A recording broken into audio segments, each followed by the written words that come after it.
Si vous pensez avoir vu un chaos absolu dans des pays comme l'Inde ou le Bangladesh, alors préparez-vous. Le Pakistan fera en sorte que tout cela paraisse normal. Ici, la circulation n'a pas de règles. L'air que nous respirons est plus toxique que partout ailleurs sur la planète. Et l'hygiène? Ah, mon ami, ici ça n'existe tout simplement pas. Et si vous pensez avoir tout vu, attendez de voir de vos propres yeux ce qui se passe au Pakistan. Les déchets ne sont pas un problème ici. Il fait partie du paysage dans certaines régions. La saleté est si terrible qu'il semble impossible de croire que quelqu'un puisse y vivre. Mais ils vivent. Et ne vous y trompez pas, le choc ne vient pas seulement de la saleté. Le Pakistan est un pays de contraste extrême. Là où les villes bourdonnent d'une énergie débridée, tandis que les villages reculés sont confrontés à un quasi-oubli.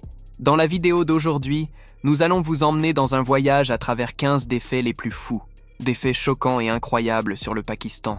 Des réalités si absurdes qu'elles semblent sortir tout droit d'un film d'horreur, mais elles font partie de la vie quotidienne de ces gens. Mais d'abord, laissez votre like et abonnez-vous à la chaîne. Cela ne coûte rien et m'aide à continuer à vous apporter du contenu. Numéro 1. La géographie. Le Pakistan est situé au cœur de l'Asie du Sud, entouré de puissances et de conflits. Il borde l'Inde, l'Afghanistan, l'Iran et la Chine, et se connecte à la mer d'Arabie au sud. Avec une extension territoriale d'environ 881 000 km², le pays a une géographie aussi intense que sa réalité. Au nord, s'élève un véritable mur de pierre, les chaînes de montagnes de l'Himalaya et du Karakoram, où se trouve le redoutable K2, la deuxième plus haute montagne et l'une des plus meurtrières de la planète. Au sud se trouvent les déserts brûlants du Thar et du Cholistan, où la vie survit dans la chaleur implacable. Au centre du pays, les vallées du Pendjab sont connues pour leur fertilité, étant le grenier à blé du Pakistan. La présence du fleuve Indus, qui traverse le pays du nord au sud, est vitale pour l'agriculture, l'approvisionnement en eau et la production d'énergie. Numéro 2. La densité de population. Le Pakistan est le 5e pays le plus peuplé du monde et l'un de ceux dont la croissance démographique est la plus rapide. Avec une superficie d'environ 881 000 km² et une population de plus de 240 millions d'habitants, le pays a une densité de population moyenne d'environ 270 personnes par kilomètre carré. À première vue, ce chiffre peut sembler plus faible que celui des pays plus petits et plus compacts, mais le véritable problème réside dans la concentration de la population dans des zones spécifiques, comme Karachi, Lahore et d'autres grandes villes. Karachi, par exemple, compte des régions où la densité dépasse 50 000 personnes au kilomètre carré, transformant la ville en une véritable fourmilière humaine. Et ce nombre continue de croître. On estime que le pays ajoute entre 3 et 4 millions de personnes à sa population chaque année. Cela fait du Pakistan l'un des pays les plus difficiles au monde en matière de croissance démographique incontrôlée et d'infrastructures insuffisantes. Pour vous donner une idée, le Pakistan a déjà une population plus importante que le Brésil, mais concentrée sur un territoire plus petit que toute la région du Nord-Est. Cette pression constante sur l'espace physique et les ressources naturelles crée un environnement chaotique où tout manque. Emploi, transport, hôpitaux, écoles et même un endroit sûr où vivre. À ce rythme, les experts préviennent que le pays pourrait dépasser les 300 millions d'habitants en quelques décennies, aggravant encore les problèmes de pauvreté, d'inégalité et d'instabilité sociale. Numéro 3. Le travail des esclaves. L'industrie textile est l'un des secteurs les plus importants de l'économie pakistanaise, représentant environ 60% des exportations du pays. Le Pakistan est l'un des plus grands producteurs de coton au monde et constitue un maillon essentiel de la chaîne d'approvisionnement mondiale de vêtements et de textiles. Des marques internationales renommées telles que Zara, H&M, Sienna, Levi's, Forever 21 et d'autres utilisent des matières premières et une main-d'œuvre pakistanaise en raison du faible coût de production. Mais derrière les étiquettes, la réalité des travailleurs est brutale. Des millions de Pakistanais, y compris des enfants, travaillent dans des usines exiguës, mal ventilées et souvent dangereuses. Les salaires sont extrêmement bas, se situant en moyenne entre 60 et 120 $ par mois, selon la région et le poste. Les horaires de travail sont épuisants, avec des quarts de travail qui dépassent souvent 12 heures par jour, sans droit à des pauses ou à des avantages adéquats. La situation s'aggrave encore. Beaucoup de ces travailleurs travaillent sans aucun type d'équipement de protection, même lorsqu'ils sont en contact direct avec des produits chimiques toxiques utilisés dans la teinture et la finition des tissus. Pour vous donner une idée, l'espérance de vie de certains de ces travailleurs ne dépasse pas 50 ans en raison d'une exposition continue à des environnements toxiques. Si vous aimez la vidéo, laissez un like et abonnez-vous à la chaîne pour plus de contenu comme celui-ci. Numéro 4. Le cimetière de navires. Si vous pensiez déjà que travailler dans l'industrie textile était extrême, préparez-vous à quelque chose d'encore plus brutal. Le Pakistan abrite l'un des plus grands cimetières de navires au monde, situé à Gadani, une région côtière près de la ville de Karachi. Dans cet endroit, de gigantesques cargos et pétroliers sont échoués et démantelés pièce par pièce, dans un processus aussi dangereux qu'impressionnant. Le démantèlement est effectué presque entièrement à la main par des milliers d'ouvriers qui travaillent sans équipement de protection adéquate, manipulant de l'amiante, des métaux lourds, des huiles toxiques et des déchets dangereux. Beaucoup viennent de zones rurales et pauvres, attirés par la promesse d'emploi. Mais ce qu'ils découvrent, c'est un scénario d'heures de travail épuisantes, de bas salaires et d'absence de garantie de sécurité ou de droits des travailleurs.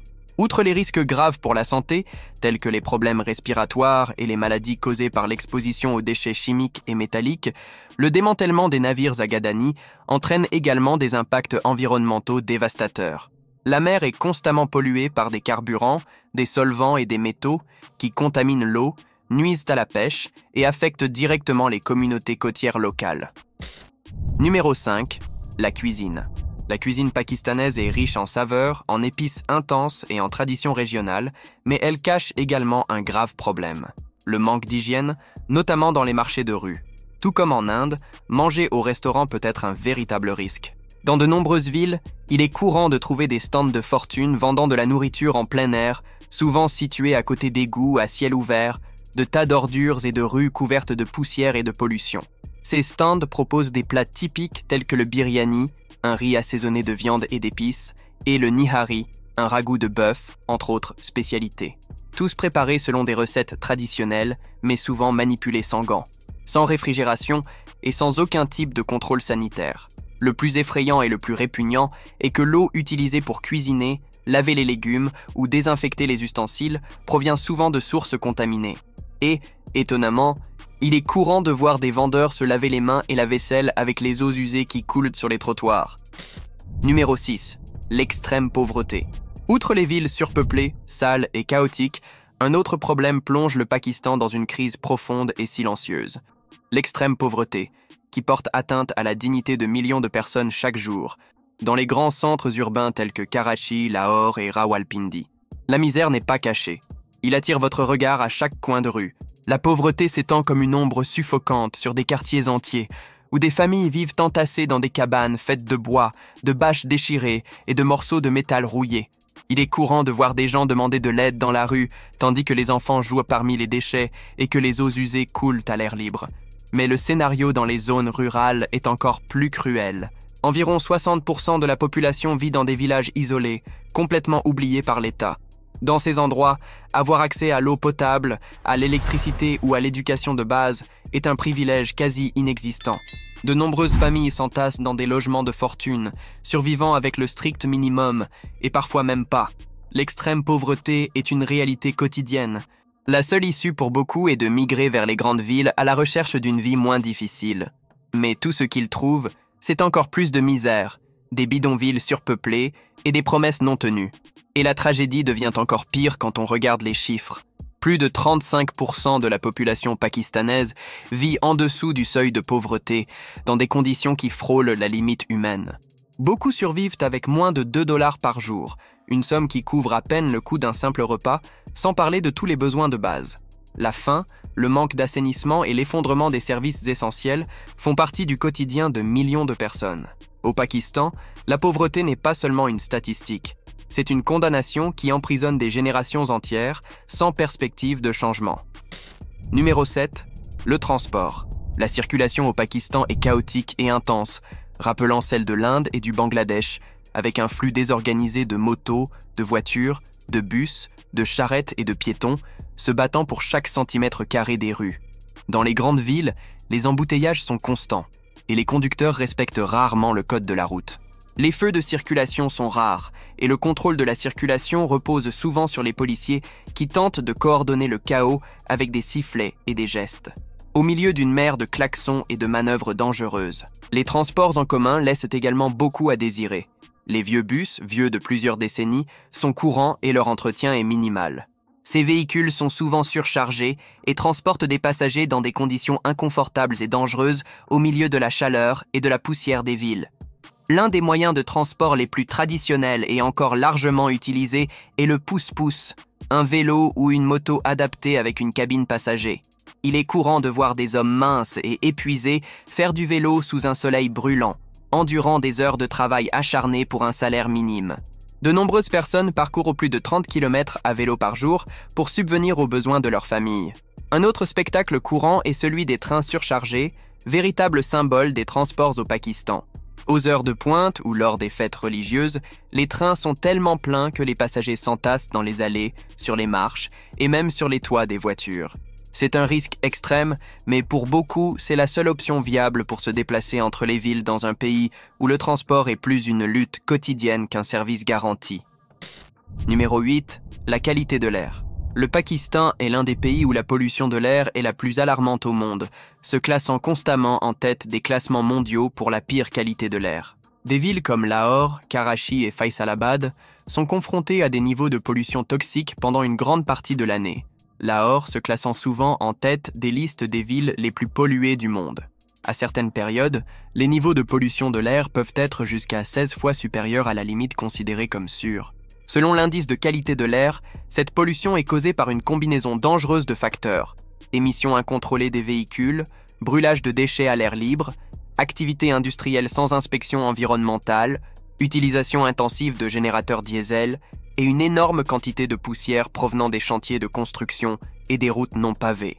Les particules fines, PM2,5 et autres polluants, dépassent souvent les limites recommandées par l'Organisation mondiale de la santé, ce qui entraîne un air dense, gris et toxique, qui affecte directement la santé de la population. Numéro 9. Les pratiques culturelles. Au Pakistan, les pratiques d'hygiène et les coutumes quotidiennes sont profondément liées à la religion locale et aux traditions culturelles. Une coutume largement répandue consiste à utiliser de l'eau au lieu du papier toilette pour se nettoyer après être allé aux toilettes. Cette pratique, courante dans les pays à majorité musulmane, est considérée non seulement comme plus hygiénique, mais aussi comme une exigence de pureté rituelle dans l'islam, faisant partie du processus de purification appelé istinja. Une autre habitude très présente dans la culture pakistanaise est de manger avec les mains, notamment avec la main droite. Cette tradition va au-delà de la simplicité. On pense que manger avec les mains vous rapproche de votre nourriture, intensifiant l'expérience des saveurs et créant une relation plus spirituelle avec la nourriture. La main droite, dans ce contexte, est considérée comme la main propre et appropriée pour des actions telles que manger, saluer et offrir quelque chose à une autre personne, tandis que la main gauche est réservée aux tâches considérées comme impures, comme l'hygiène personnelle. Numéro 10. L'économie. L'expansion démographique rapide du Pakistan exacerbe la pauvreté et les inégalités. Le revenu mensuel moyen dans le pays varie de 2025 à 1000 roupies, ce qui équivaut à environ 70 à 90 $ par mois, un montant qui couvre à peine les coûts de base du logement, de la nourriture et du transport dans les zones urbaines. Pour des millions de Pakistanais, répondre à leurs besoins essentiels est une lutte quotidienne. L'économie du pays est un mélange d'agriculture, d'industrie et de services, mais elle est confrontée à d'importants défis structurels. L'agriculture, qui emploie environ 40% de la population, dépend de produits comme le blé, le riz et le coton, mais souffre d'une irrigation insuffisante et du changement climatique qui réduit la productivité. L'industrie textile est le principal secteur d'exportation, représentant environ 60% des exportations du pays. Cependant, elle fonctionne avec de bas salaires et des conditions de travail précaires. En outre, le Pakistan est confronté à une dette extérieure importante, à une forte inflation et à un marché informel dominant, ce qui rend la collecte des impôts difficile. Malgré certaines avancées, telles que les investissements dans les infrastructures et les technologies, la corruption endémique et l'instabilité politique continuent de limiter la croissance économique durable. Numéro 11. Les catastrophes naturelles. Le Pakistan est l'un des pays d'Asie les plus exposés aux catastrophes, subissant fréquemment des tremblements de terre, des inondations dévastatrices, des glissements de terrain et des vagues de chaleur extrêmes, tous exacerbés par sa situation géographique et sa diversité topographique. Une grande partie du pays est située dans une région de forte activité sismique, à proximité de la rencontre des plaques tectoniques indiennes et eurasiennes, ce qui rend le territoire particulièrement exposé aux tremblements de terre destructeurs. L'un des séismes les plus tragiques s'est produit en 2005. lorsqu'un tremblement de terre de magnitude 7,6 a frappé la région du Cachemire, tuant plus de 80 000 personnes et laissant environ 3 millions de sans-abri. Depuis lors, de petites secousses continuent d'être ressenties dans différentes régions du pays, maintenant la population en état d'alerte constante. De plus, le Pakistan connaît de graves inondations pendant la saison de la mousson. En 2022, par exemple, des pluies torrentielles ont provoqué l'une des pires inondations de l'histoire du pays, touchant plus de 33 millions de personnes, détruisant des infrastructures entières, des récoltes et laissant des millions de personnes sans accès à l'eau potable, à la nourriture et à un abri. Numéro 12. La vie dans le désert. Dans les régions désertiques du Pakistan, la survie exige une résilience extraordinaire. Avec des températures extrêmes et des terres arides, l'agriculture est presque impossible. Dans ces conditions, les chameaux sont indispensables, servant de moyens de transport, de source de lait et même de symboles culturels. Les communautés vivant dans ces zones dépendent des flaques d'eau ou des puits creusés à la main pour répondre à leurs besoins quotidiens. Les maisons sont faites de matériaux simples, comme l'argile, et sont souvent décorées pour les rendre plus accueillantes. Les enfants jouent un rôle important dans la vie de famille, en s'occupant du bétail ou en aidant aux tâches ménagères comme la préparation du pain plat, un aliment de base. Malgré les difficultés, ces communautés maintiennent un lien fort avec leurs traditions et avec la nature. Numéro 13. Lahore, l'épicentre du chaos. Située à l'est du pays, Lahore est souvent citée comme l'une des villes les plus polluées au monde. Avec une population de plus de 13 millions d'habitants, Lahore est la deuxième plus grande ville du pays et offre un aperçu saisissant du chaos urbain. Des rues bruyantes, un air saturé de poussière et de pollution, et une infrastructure qui peine à suivre le rythme rapide de la ville. Pour vous donner une idée, les rues sont complètement remplies de déchets, ce qui rend difficile de s'y promener. Dans certains endroits, des boucheries opèrent à côté de ces tas d'ordures, exposer la viande au contact direct de l'air pollué et des mouches. Les bouchers, sans gants ni protection, manipulent les aliments d'une manière qui serait impensable dans de nombreux autres pays. Pourtant, la viande est vendue à des prix très élevés, environ 2 $ le kilo, ce qui reflète les inégalités locales et les défis économiques. Numéro 14. Danse traditionnelle. La danse la plus emblématique du Pakistan est le Bhangra, originaire de la région du Pendjab. Traditionnellement associé aux célébrations des récoltes, le Bhangra a évolué pour devenir une expression culturelle dynamique qui transcende les frontières. La danse est caractérisée par des mouvements énergiques, des sauts et l'utilisation du dhol, un tambour qui donne un rythme contagieux. Le Bhangra est une célébration de la vie et est souvent interprété lors de mariages, de festivals et d'événements culturels. Il est également reconnu internationalement comme un symbole de la culture pakistanaise. Numéro 15. Une jeune nation. Le Pakistan est une jeune nation, née en 1947 après la séparation de l'Inde, dirigée par Muhammad Ali Jinnah, considéré comme le père de la nation. Cette division a été motivée par la nécessité de créer un État indépendant pour les musulmans de la région. Cependant, les conflits territoriaux entre l'Inde et le Pakistan persistent à ce jour, notamment dans la région du Cachemire, ce qui maintient les relations entre les deux pays tendues et souvent hostiles. Cette rivalité façonne la politique étrangère du Pakistan et maintient les deux pays dans un état d'alerte constant, même s'ils partagent un héritage culturel et historique important. Les différences religieuses et territoriales continuent d'alimenter les conflits. En bref, le Pakistan est le portrait d'un pays étouffant sous sa propre réalité. Surpopulation, extrême pauvreté, transport médiocre, pollution suffocante et travail dans des ateliers clandestins, tandis que des millions de personnes luttent pour leur dignité au milieu du chaos. Les inégalités, les catastrophes naturelles et le manque d'hygiène révèlent une vérité dure et souvent invisible. La question demeure, ce pays sera-t-il un jour capable de respirer en dehors de cet effondrement ? Cette vidéo touche à sa fin. Maintenant, dites-nous ce qui a le plus retenu votre attention.